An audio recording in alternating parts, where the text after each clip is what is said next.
வீரமணியை தவிர வேறு எவரும் கிடையாது. எனவேதான் அந்த தலைவர் வீரமணி இளைஞர்களுக்கு அழைப்பு விடுக்கிறார், ஜாதியை ஒழிக்க. இளைஞர்களுக்கு அழைப்பு விடுக்கிறார், மதத்தை ஒழிக்க. இளைஞர்களுக்கு அழைப்பு விடுக்கிறார், இழிவுகளை துடைக்க. இளைஞர்களுக்கு அழைப்பு விடுக்கிறார், சமத்துவத்தை படைக்க.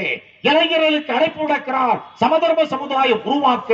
இளைஞர்களும் மாணவர்களும் ஆர்ப்பரித்து வர வேண்டும், அணிவகுத்து வர வேண்டும், போர் வரணி பாடி வர வேண்டும். இது கொடுமை ஒழிக்கும் படை, தீய செயலை தீர்த்திடும் தீரல் படை, பட்ட விரும்பாப்படை, பதவி நாடாப்படை, பெரியாரின் பெரும்படை தலைவர் வீரமணி தலைமையிலே துவங்கி களம் காணுகிற போது இந்த இயக்கத்தில் ஒப்படைத்துக் கொண்டிருக்கிற இன்னைக்கு ஒட்டஞ்சத்திர பகுதியில் களம் அமைத்தவர்கள், இந்த இயக்கத்தை வலிமைப்பெற செய்தவர்கள் ஐயா வீர கலாநிதியை போன்றவர்கள்.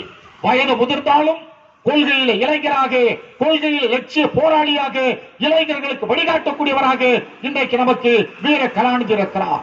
எனவே வீர கலாநிதியால் உருவாக்கப்பட்டவர்கள் பல பேர் உண்டு.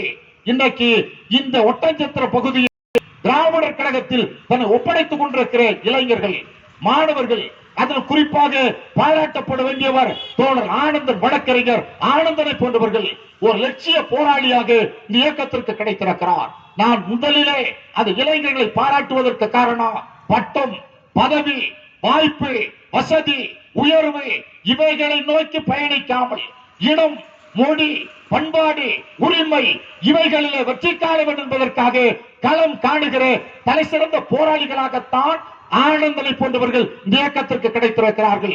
எனவேதான் ஆனந்தனை போன்ற அவரோடு களம் காணுகிற அனைத்து தோழர்களை பாராட்டுகிற அதே நேரத்தில் மாவட்ட தலைவராக பொறுப்பேற்று இன்னைக்கு இந்த பகுதியிலே அனைத்து தோழர்கள் அரவணைத்து செல்கிற பாராட்டுதலுக்குரிய தோழர் முருகன் உள்ளிட்ட அனைத்து தோழர்களையும் திண்டுக்கல் மாவட்ட தலைவர் வழக்குரைஞர் தலை சிறந்த வழக்கறிஞராக குறிப்பிடக்கூடிய திண்டுக்கல் பகுதியில் பேசக்கூடிய வழக்கறிஞராக புகழ் பெற்றிருக்கிற ஆனந்த முருகாஜா போன்றவர்கள், அதில் செயல் வீரராக காஞ்சித்துறை போன்றவர்கள் எல்லோரும் களப்பணியாற்றக்கூடிய தோழர்களை ஒருங்கிணைந்து இயக்கக்கூடியவராக நம்முடைய வீரபாண்டியன் போன்றவர்கள் தலைமை கழகத்து பொறுப்பாளர்கள் இருக்கிற போது இந்த தோழர்களுக்கு ஊக்கத்தை தாருங்கள், உற்சாகத்தை தாருங்கள், அரவணைப்பு தன்மை தாருங்கள். திராவிடர் கழகம் உங்களுக்குரியது, உங்களுக்காக போராடக்கூடிய இயக்கம், உங்களுக்காக பாடுபடக்கூடிய இயக்கம். உங்களுடைய குழந்தைகள் உயர்வு பெறணும், கல்வி கற்கணும், அதிகாரத்தில் வரணும் என்பதற்காக உழைக்கக்கூடிய இயக்கம்.